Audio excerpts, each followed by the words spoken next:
આપ જોઈ રહ્યા છો ટીવી9 હું છું હાર્દિક મોદી। એક મહત્વના બ્રેકિંગ ન્યૂઝ આવી રહ્યા છે। પ્લેન ક્રેશ દુર્ઘટના અંગે joint police commissioner Jaipal Rathod સાથે ખાસ વાતચીત। પોલીસની ટીમ રેસ્ક્યુ કામગીરીમાં પણ જોડાઈ હતી। પોલીસ કર્મીઓએ દિવસ રાત ફરજ બજાવી છે તેમ જયપાલ રાઠોડે જણાવ્યું છે। દુર્ઘટના દિવસથી જ ડીએનએ સેમ્પલનું કામ શરૂ કર્યું હતું। નરોડાના પીઆઈ પીવી ગોહિલ 6 દિવસથી ઘરે નથી ગયા। આ મહત્વની વાત જણાવી છે। તમામ એજન્સીઓ સાથે પોલીસનું સંકલન છે અને આ સાથે જ 80 પેસેન્જરો શરીર પરથી સોનાના દાગીના તેના મળ્યા છે। 50 પરિવારોને મૃતક દાગીનાઓ સોંપાયા છે। આ સાથે જ આપને જણાવી દઈએ કે પોલીસ સંવેદના સાથે કામ કરી રહી છે। પીડિત પરિવારને કોઈ પણ અડચણ ન પડે તેનું ધ્યાન પણ રાખવામાં આવ્યું છે તેવી ખાસ વાતચીતમાં તેમણે જણાવ્યું છે। પ્લેન ક્રેશ દુર્ઘટનાથી માંડી રાહત કાર્ય દરમિયાન શહેર પોલીસે એક સહાનુભૂતિ સાથે કાયદો વ્યવસ્થા જાળવી મિસાઇલ કાયમ પૂરી પાડી છે। આપણી સાથે joint police commissioner Jaipal Rathod sir છે, તેમની સાથે વાત કરશું। સર, જે સ્થિતિ હતી એ સ્થિતિથી લઈ અને રાહત સુધી પોલીસે તમામ લોકોએ એક ખભો મળાવી અને કામ કર્યું છે। કઈ રીતની કામ કરવામાં આવ્યું છે અને હાલ જે વાત કરવામાં આવે તો મૃતદેહ હોય તો તેને પણ અહીં લોકોની ધીરજ ખૂટી રહી છે અને સીધા જ મળી અને પોલીસને મળે છે, તો આપ કઈ રીતના મદદ થઈ રહી છે? 12 તારીખના રોજ જ્યારે એક્સિડન્ટની ઘટના થઈ, પ્લેન એર ઇન્ડિયાનું ક્રેશ થયો, ત્યાંથી લઈને અત્યાર સુધીમાં અમદાવાદ શહેર પોલીસ કમિશનર સાહેબ છે, આના નેતૃત્વમાં જોઈન્ટ સીપી ક્રાઇમ સાહેબ સર સિંગલ સાહેબના નેતૃત્વમાં પોલીસ બહુ સારી કામગીરી કરે છે। જ્યારે ઇન્સિડન્ટ થયો વિધિન 5 to 7 મિનિટ્સમાં મોટાભાગના અધિકારીઓ પોલીસ કર્મચારીઓ સ્થળો પર પહોંચી ગયા હતા और ત્યાં જેટલી થઈ શકે એટલી સ્પીડથી લોકોને રેસ્ક્યુ કરવાની કામગીરી ચાલુ કરવામાં આવેલ। આ સારું વિધિ છે કે બહુ સારી 108ની એમ્બ્યુલન્સ હોય, ચાહે ફાયર ફાઇટર હોય, વોટર ટેન્ડરો બધા ત્યાં હતા। સરકારની તમામ પાંખો પણ ત્યાં હતી, પોલીસ વિભાગ અલગ અલગ એજન્સીઓ પણ ત્યાં હતી, તમામ દ્વારા લોકોને રેસ્ક્યુ કરવામાં આવેલ। રેસ્ક્યુ પછી બીજો કામ ચાલુ થયું કે જ્યારે મૃતદેહો હતા આ બધાને હોસ્પિટલમાં ટ્રાન્સફર કરવાની કામગીરી ચાલુ થઈ। ગુજરાત પોલીસ દ્વારા પીએમ રૂમ ઉપર સફિશિયન્ટ સંખ્યામાં પોલીસ બંદોબસ્ત રાખવામાં આવેલ, બહુ સારા અધિકારીઓને રાખવામાં આવેલ તાકી આપણે તે પ્રોસેસને સ્પીડથી કરી શકીએ।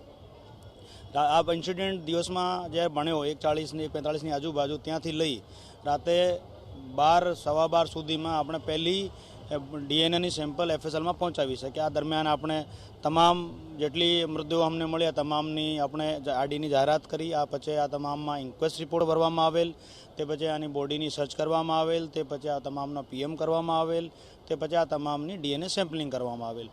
તમામ અલગ અલગ એજન્સીઓ પોલીસ વિભાગ સિવાય હેલ્થ ડિપાર્ટમેન્ટ યા ફોરેન્સિક ડિપાર્ટમેન્ટ, સિવિલ હોસ્પિટલ યા એફએસએલ, એ તમામની એટલી સારી કોર્ડિનેશન હતી કે આપણે સ્પીડથી આ કામ કરી શક્યા।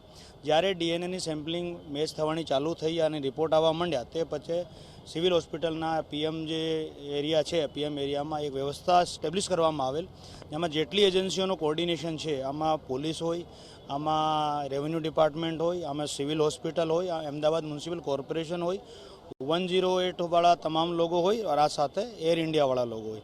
આ તમામની અલગ અલગ ટીમો બનાવીને એવું કોર્ડિનેશન બેસાડવામાં આવેલ કે જ્યારે કોઈ પણની ડીએનએની મેચિંગ થાય અને યોગ્ય ચેનલથી જાણ કરવામાં આવે, પછી આ લોકો જ્યાં ડેડ બોડી લેવામાં આવે તો આનું ડોક્યુમેન્ટેશનનો જે પ્રોસેસ છે તે સ્પીડઅપ થાય। તમામ એજન્સીઓ કોર્ડિનેટ કરીને થાય, મોટાભાગનું કામ પહેલાંથી કરીને રાખે તાકી પરિવારને વધારે વેટ નહીં કરવો પડે। શોક સંતપ્ત જેટલા પરિવારો છે આ તમામની લાગણી ના દુભાય, પોલીસ और પ્રશાસન આમાં સહભાગી થાય આનું ધ્યાન પોલીસ દ્વારા રાખવામાં આવેલ છે। આપણે જોઈએ તો આ કેસના જે આઈઓ છે, નરોડા પીઆઈ છે ગોહિલ, જે દિવસે ઇન્સિડન્ટ બન્યો ત્યારથી અત્યાર સુધી અહીંયા છે। 6 દિવસ થવા માંડ્યા, 7મો દિવસ ચાલે છે, એ પોતે ઘરે નથી ગયા। જે મૃતદેહ પર જે તમામ દાગીનાઓ હતા તે કેટલા દાગીના જે કહી શકાય કે જે મૃતદેહના બોડી પરથી મળી આવ્યા છે અને અત્યાર સુધીમાં કેટલા આપ્યા છે? ખાસ કરી પેસેન્જરોના પણ ઘણા ત્યાં આગળ સોના ચાંદીના દાગીનાથી લઈ અને મોબાઈલો હતા, તે કઈ રીતનું હવે આપવાની પ્રક્રિયા કરવામાં આવશે અને અહીં અત્યાર સુધીમાં કેટલા અપાયા છે? અમે અહીંયા જેટલી ડેડ બોડી અત્યાર સુધીમાં આપી છે આમાં 85 જેટલા અલગ અલગ લોકોના દાગીના અલગ અલગ જગ્યાએ અમે રિકવર કર્યા છે और અત્યાર સુધીમાં 45-50 જેટલા ડેડ બોડી ગઈકાલ સુધી ગયા। તમામને દાગીના આઈડેન્ટિફાઈ કરાવીને પરિવારને સોંપી દેવામાં આવેલ છે।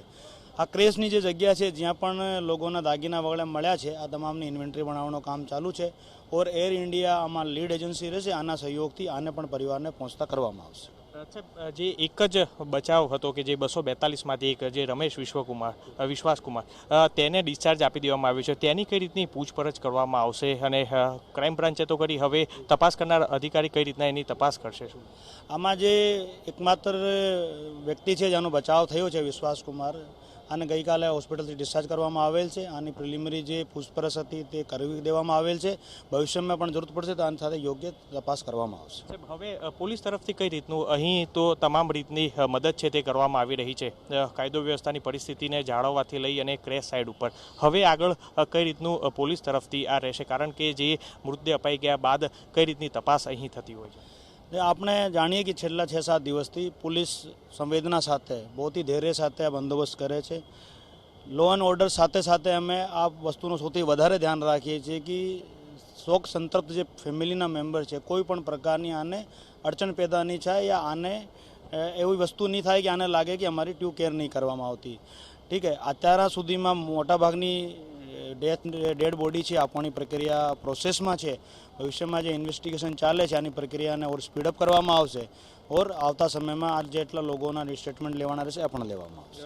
હા, joint police commissioner Jaipal Rathod સાહેબ કે જે લોકો કે જે આ દુર્ઘટના બની અને ત્યારબાદ જે રાહત કાર્યમાં જોડાયેલા તમામ અધિકારીઓ છે કે જે ખડે પગે છે, જેમાં નરોડા પોલીસ સ્ટેશનના પીઆઈ છે કે જે ગોયલ સર, તે પણ સતત 6 દિવસથી અહીં તમામ જે પ્રક્રિયામાં જે જોડાયેલા છે. ત્યારે સીધી જ રીતના કોઈ પણ જે મૃતકના પરિવારજનો હશે તેને કોઈ પણ જે પ્રકારની ક્વેરી હશે તો સીધું જ પોલીસનો સંપર્ક કરી શકે છે. અને અહીં 24/7 અહીં પોલીસ છે તે સતત ખડે પગે જોવા મળી રહી છે. ત્યારે બીજી બાજુ જ હવે જે બચી ગયેલા જે પેસેન્જર છે રમેશ વિશ્વાસકુમાર, તેની પણ તપાસ જે છે કે તેનું નિવેદન છે તે પણ લેવામાં આવશે આગામી સમયમાં. પરંતુ અત્યારે તો હાલ જે મૃતદેહ તમામ પરિવારજનોને તેના સ્વજનોને મળી રહે તે માટેના સતત પ્રયાસ છે તે કરવામાં આવી રહ્યા છે.